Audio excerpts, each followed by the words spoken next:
امریکہ کی جانب سے یمن کے انصار اللہ پر بڑا حملہ کیا گیا۔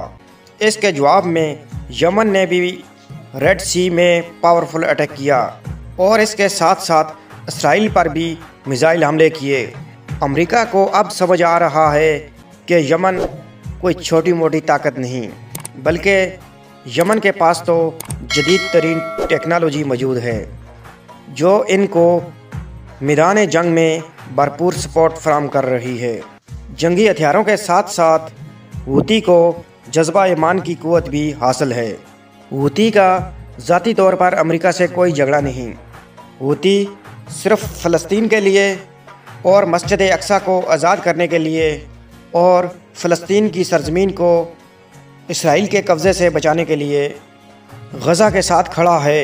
اسرائیل غزہ کی زمین کو ہتھیانے کی سر توڑ کوشش کر رہا ہے۔ اسرائیل کی اس کوشش کو ناکام بنانے کے لیے حوثی میدان جنگ میں مضبوطی سے ڈٹا ہوا ہے۔ یاد رہے، امریکہ کے پے در پے حملے کرنے کے باوجود امریکہ نہ تو حوثیوں کو بچھاڑ پایا ہے اور نہ ہی حوثی کے حوصلے اور عزم کو متزلزل کیا جا سکا۔ یمن کی فضائی حدود میں آنے والے امریکہ کے انتہائی جدید ڈرون 20 کے قریب حوثی گرا کر ان کو زمین بوس کر چکا ہے۔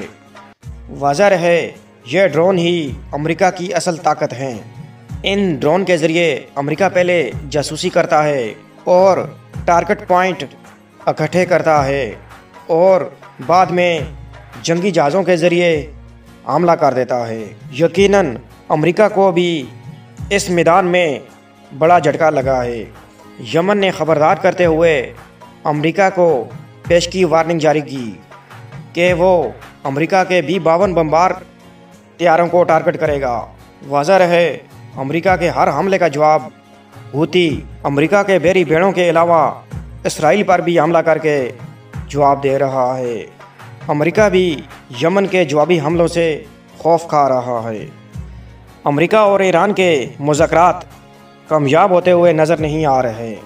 امریکہ چاہ رہا ہے کہ ایران یورینیم کی افزودگی روک دے، مگر ایران اس کو چھوڑنے کے لیے تیار نہیں ہے، جبکہ اسرائیل امریکہ کو آگے رکھتے ہوئے ایران پر حملہ کرنا چاہتا ہے اور ایران کی ایٹمی تنصیبات کو تباہ کر دینا چاہتا ہے، مگر اسرائیل کو اس بات سے کوئی سروکار نہیں۔